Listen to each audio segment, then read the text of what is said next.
아멘. 특별 새벽 기도회 8일째 날입니다. 제가 특세를 시작하기 전에 감기 기운이 좀 있었습니다. 그래서 걱정을 좀 했어요. 요즘 독감이 심하다고 하는데 혹시 독감에 걸리면 어떻게 하나? 아니나 다를까 특세하기 바로 전날, 주일날 이게 목이 붓는 느낌이 들고 목소리가 점점점 잠기는 거예요. 그런데 다음날 월요일날 아침에 여러분 다 들으셨겠지만 제 목소리가요 괜찮았습니다. 원래대로 돌아왔어요. 그래서 제가 속으로 이렇게 생각했습니다. 야, 성도들이 내 목소리를 듣고 엄청 기도하시나 보다. 독감 걸리면 특별 새벽 기도에 부목사님한테 맡기고 좀 쉬려고 했더니 안 되겠구나. 기도해 주셔서 감사합니다. 기도의 힘으로 산다는 것이 무엇인지를 요즘 정말 절실하게 느끼고 있습니다. 오늘 말씀은 여호수아서 8장인데요. 묵상집으로 하면 1월 11일자 그리고 12일자에 해당합니다. 여러분 여호수아 말씀 참 좋지요. 여호수아 말씀의 의미들을 우리가 좀 깊이 보고 있는데 저는 말씀 묵상 운동하면서 너무나도 좋은 것이요. 그 말씀 자체에 이제 집중하면서 봅니다. 우리가 20년, 30년 교회 생활을 해도 사실 말씀을 잘 몰라요. 보통은 우리 어르신들 같은 경우는요, 어린 시절에 젊은 시절에 배웠던 교리를 가지고 성경을 봐요. 그러니까 교리 안에 가둬놓고 성경을 보니까 이 말씀의 풍성함을 경험하지 못하는데 지난 4년 동안 이 말씀 자체의 의미를 깊이 보면서 은혜를 누리니까 얼마나 좋은지 모르겠습니다. 오늘은 8장인데요. 오늘 8장에 나오는 말씀만큼 한 메시지 보고 듣고 깨닫게 되면 그것으로 충분합니다. 8장 살펴보겠습니다. 아이성 전투에서 패한 이스라엘은 하나님의 말씀에 따라서 패배의 원인이었던 아간을 찾아내서 악을 제거합니다. 문제를 해결하고 나니까 하나님께서 여호수아에게 이렇게 말씀하셔요. 8장 1절 말씀 같이 한번 읽어볼까요? 시작. 여호와께서 여호수아에게 이르시되 두려워하지 말라, 놀라지 말라, 군사를 다 거느리고 일어나 아이로 올라가라. 보라, 내가 아이 왕과 그의 백성과 그의 성읍과 그의 땅을 다 내 손에 넘겨주었으니 이미 한번 패배한 이스라엘이 아이성을 정복할 수 있도록 또다시 기회를 주셨어요. 오늘 설교의 핵심이 여기에 있습니다. 하나님께서 다시 기회를 주시는 것. 지금 이와 같은 상황을 신학적인 용어로 표현하면 뭐라고 표현하냐면 4글자예요. 언약갱신이라고 합니다. 저를 따라서 한번 말해볼까요? 언약갱신. 성경을 이해하는데요, 정말 너무너무 중요한 개념입니다.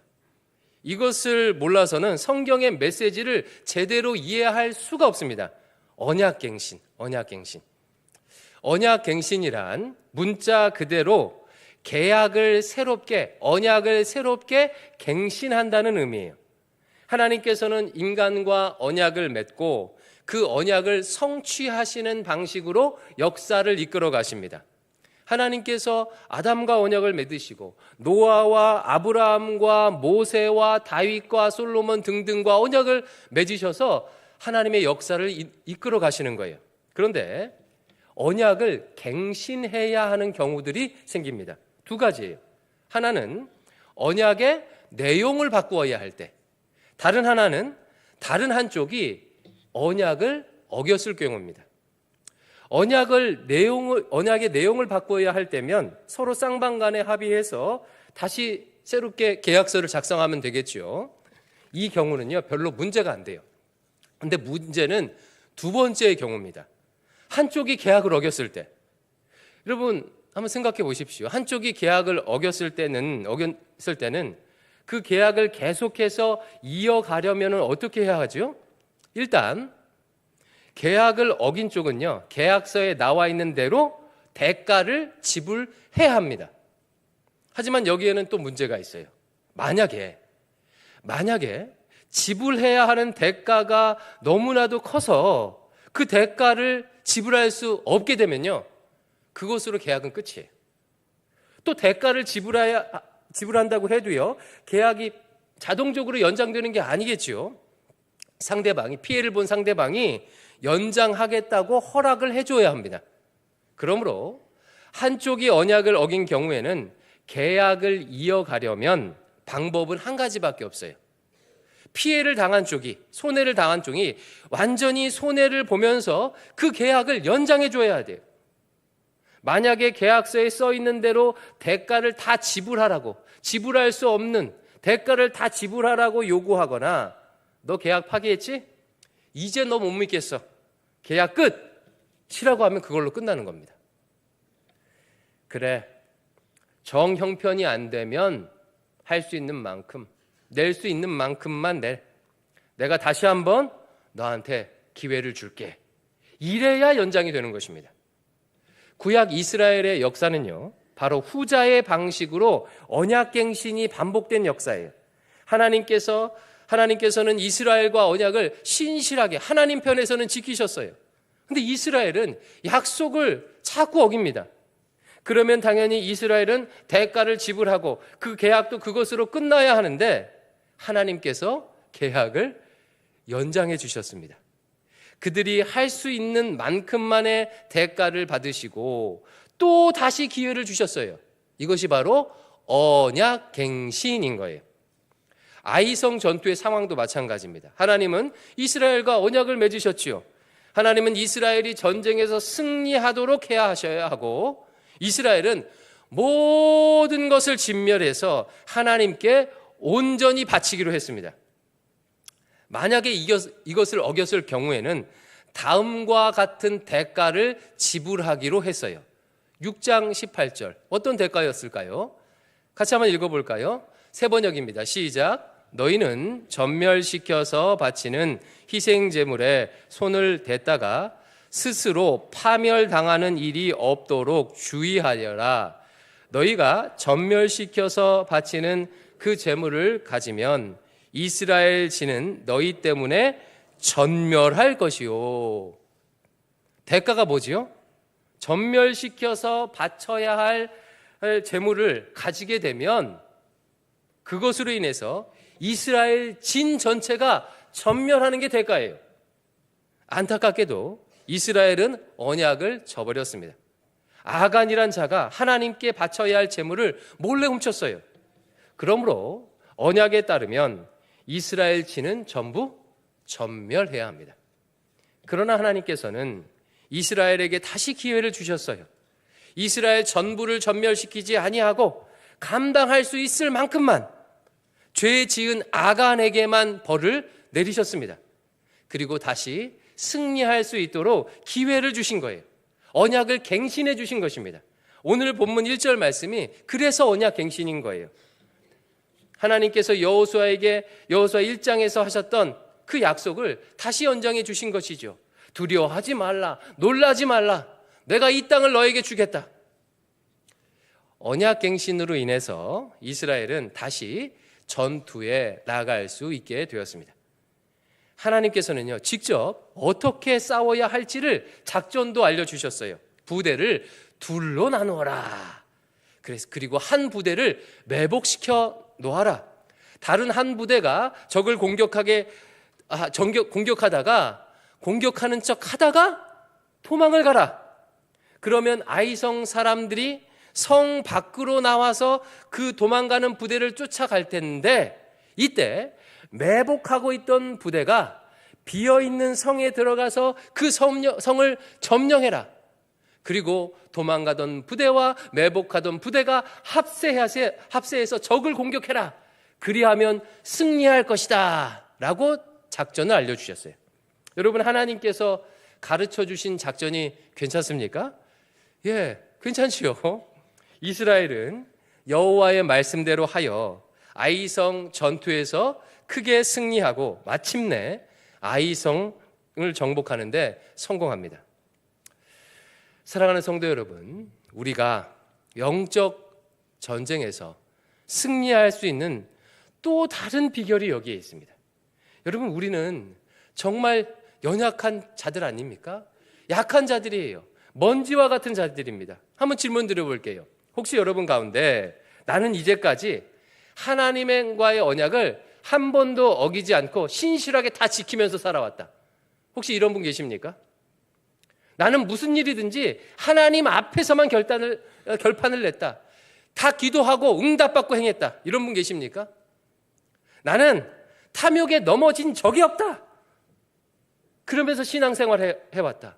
그러신 분 계십니까? 아무도 안 계실 거예요. 우리는요, 무엇이 좋은지를 알아도 그대로 하지 못하는 정말 연약한 자들이에요. 다들 어떻게 하면 몸이 건강해지는지 다들 아시잖아요. 탄수화물 줄이고 당류 줄이고 짠 음식 멀리하고 야채 많이 먹고 한 번에 많이 먹지 말고 잠자기 전에 먹지 말고 규칙적으로 운동을 하고 잠을 많이 자고 핸드폰 몰두하지 말고 등등등 우리 다 알고 있어요. 근데 다들 잘 지키십니까? 예. 저 같은 사람도요 잘 안 되더라고요. 저는 눈에 녹내장이 있거든요. 그래서 매일매일 약을 넣어야 합니다. 그러니까 어려운 일이 아니에요. 그냥 한 방울 한 방울 양쪽에 한 방울씩만 넣으면 돼요. 근데 제가 자주 빼먹습니다. 이게 귀찮아서도 빼먹고 깜빡 잊어서도 빼먹고 자주 빼먹어서 아내한테도 혼나고 의사 선생님한테도 혼나요. 녹내장은 작은 문제가 아니잖아요. 그런데도 이게 빼먹는 거예요. 인간이요 이렇게 연약한 존재예요. 이런 인간이 언제나 항상 하나님의 말씀에 다 순종하고 탐심을 조금도 갖지 아니하고 산다는 것은요 불가능한 일이에요. 여러분 율법을 왜 지키기가 어려운 줄 아십니까? 순종해야 하는 일은요 계속 순종을 해야 합니다. 근데 잘못은 한 번만 잘못해도 죄가 되는 거예요. 어떤 성도가 이번 특세 말씀 듣고 감동을 받았습니다. 하나님 앞에서 살겠다고 결심을 했어요. 그래서 2025년도 내내 하나님의 말씀에 순종하면서 하나님 말씀만 바라보며 순종하면서 하나님만 바라보며 살았다고 가정해 보겠습니다. 그러다가 제일 마지막 날, 하필 제일 마지막 날 12월 31일 날 단 한 번 아간이 저지른 것과 같은 죄를 지었으면 여러분 어떻게 되는 겁니까? 그러면 전쟁에서 패하게 되는 것입니까? 2025년은 실패입니까? 만약 그렇다면요 억울해서 어떻게 살아가요? 여러분 그래서 율법이 어려운 거예요. 지켜야 할 것들은요 계속 지켜야 하고 한 번만 어겨도 죄가 되는 거예요. 여리고성 전투와 아이성 전투가 우리에게 보여주는 것은 하나님의 말씀에 순종하면 반드시 승리하고 하나님께서 하나님의 말씀에 불순종하면 반드시 패한다 라고만 말하는 게 아닙니다. 인생에 아간 같은 일이 생겨도 그것으로 끝이 아니다. 다시 너희에게 또 기회가 있다. 하나님은 자비와 긍휼이 무궁하셔서 언약을 새롭게 갱신해 주시는 분이시니 그 하나님께 다시 돌아오게 되면 또 기회가 있다. 불순종으로 인해 패배한 전쟁도 다시 승리할 수 있는 기회가 있다는 메시지도 우리에게 동시에 주는 거예요. 이것을 상징적으로 잘 보여주는 장면이 8장 30절에서 35절에 나오는 언약갱신 의식 장면입니다. 여호수아는 아이성 전투 이후에 하나님 앞에서 특별한 언약갱신 의식을 치러요. 어떻게 치르냐면요, 이스라엘 백성들을 둘로, 이렇게 무리를 둘로 나눕니다. 그래서 반은 에발산 앞에 세워놓아요. 그리고 반은요 그리심산 앞에 세워놓습니다. 여러분 어느 산하고 어느 산이라고요? 에발산과 그리심산. 그래서 반반 나누어서 그 산 앞에 세워놓는 거예요. 그리고 가운데는 언약궤를 맨 제사장들이 서 있습니다. 그러면 사람들이 양쪽에서 이렇게 그 제사장을 보겠죠. 그리고 가운데는 골짜기 같은 곳이겠죠. 여호수아가 그 정 가운데 서서 백성들을 향해서 신명기 28장에 기록된 축복의 말씀과 저주의 말씀을 낭독을 합니다. 먼저 축복의 메시지를 여호수아가 이렇게 낭독을 해요. 너희가 하나님의 말씀을 귀담아 듣고 너희에게 명한 이 모든 명령을 다 지키면 하나님께서 너희를 세상 모든 민족 위에 뛰어나게 하실 것이다. 너희가 하나님의 말씀에 순종하면 이 모든 복이 너희에게 찾아와서 너희를 따를 것이다. 너희가 성읍에서도 복을 받고 들에서도 복을 받을 것이다. 너희 태가 복을 받아 자식을 많이 낳고 땅이 복을 받아 열매를 풍성하게 내고 가축이 복을 받아 번식할 것이니 소도 많아지고 양도 새끼를 많이 낳을 것이다 라고 축복의 메시지를 선포할 때마다 그리심산 쪽에 서 있던 사람들이 아멘, 아멘, 아멘 하고 대답을 합니다.